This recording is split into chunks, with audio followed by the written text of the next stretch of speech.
officially, SBI Holdings and a few more organizations turned on XRP.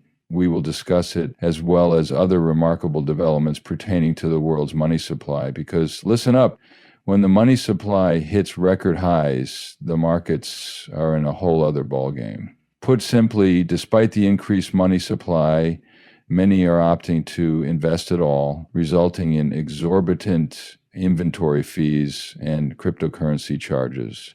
Fortunately, we are presently involved in an interesting financial delivery initiative, and I must present you with a small graphic that illustrates several prove to you that I am speaking precisely of this. Rebounding from economic or cash supply booms and busts since the year 2000, this graphic makes the association between cash supply and monetary and economic catastrophes quite clear. The best ones are right here. With the markets booming and the money printer keeping on, the supply of currency has grown substantially. And following the financial crisis of 2008, there was a large, to rephrase, the Federal Reserve is producing money at will and using it to manipulate the financial system. When the money supply grows at an exponential rate, leading to gross inflation, the government responds by tightening monetary policy and increasing interest rates. Because of this, there was a significant drop following the printer turned on, and the cash delivery became utterly erratic and rapid.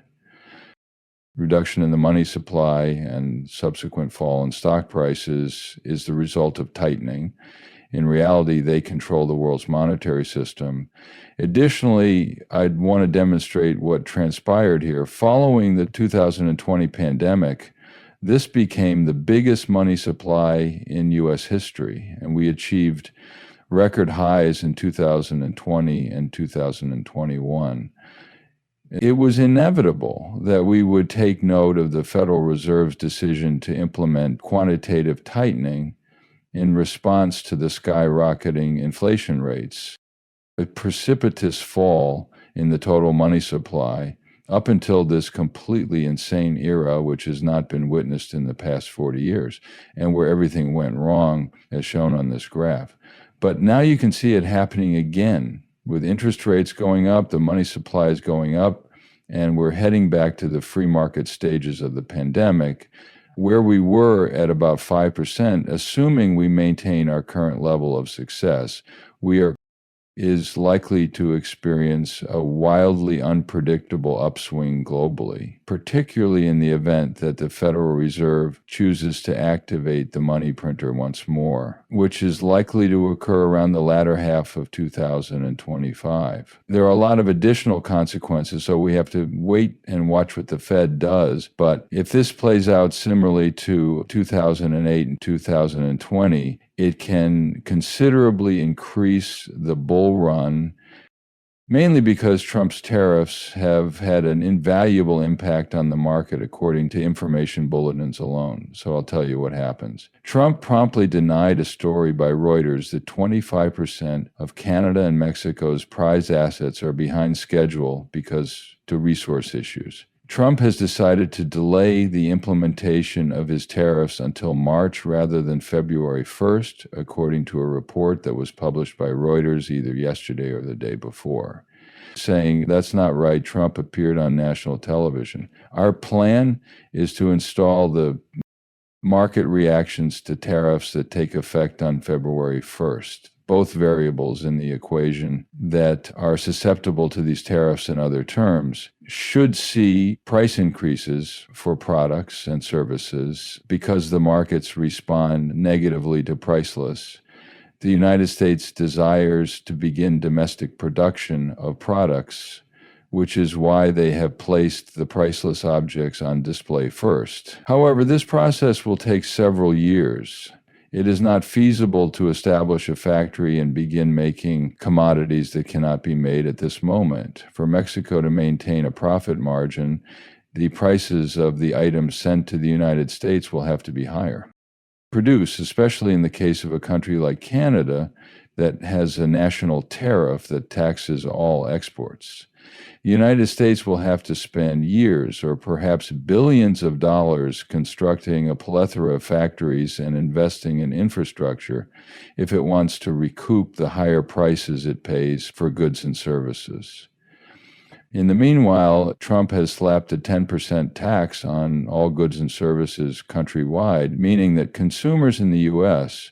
will have to pay more for goods and services supplied by Mexico and now China with all those goods and services, which will surely result in something out of the ordinary. Basically, I don't know how this will influence the markets. On the one hand, paying more might lead to a decrease in the amount delivered.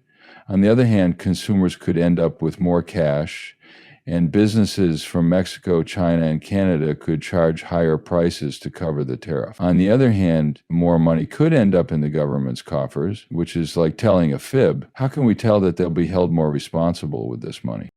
In a global context, how can we comprehend that all individuals will exercise more fiscal responsibility with this money? Because nothing like this has ever happened in contemporary history. The financial implications are huge. But most economists think it would just make things more expensive for everyone, and that the U.S. won't be able to start making its own goods for a while. Given the above, XRP is certainly a hot topic, and I have some incredible information to share with you regarding the opinions of several founders, including the one at Arrington Capital. The lack of a variety of historical facts points to clearly factor back to for national tariffs, particularly any time during the 21st century, makes it difficult to determine whether or not XRP is really being used by more and more people. Benefits of it, I'd like to share this video with you all because I'm quite happy about them. Even Bitcoin maximalists can agree that XRP is bad, but I don't understand why. Put another way, this company's tribalism is really insane. I just completed the equal part with the intention of denominating in Ripple and XRP, which is undeniably right, and I think they might be a real company because they don't try to be something they're not. They're also right about one thing, moving money fast and cheaply. It's great because it fulfills a huge need. First, we spent 30 cents to move over $50 million into the company's Ripple and XRP wallet in under 2 seconds. This solves a real problem for us. We couldn't find a way to do it with Bitcoin or fiat. It would take too much time and money, so this is fantastic. Furthermore, there is no 3-day foresee global wire or eventually wait for us wires. We are not paying string fees. And even should our LPs eventually redeem, which we hope never happens, we will simply transfer them the money in XRP again whenever they want some of it again. Therefore, we are denominated in XRP, and we find it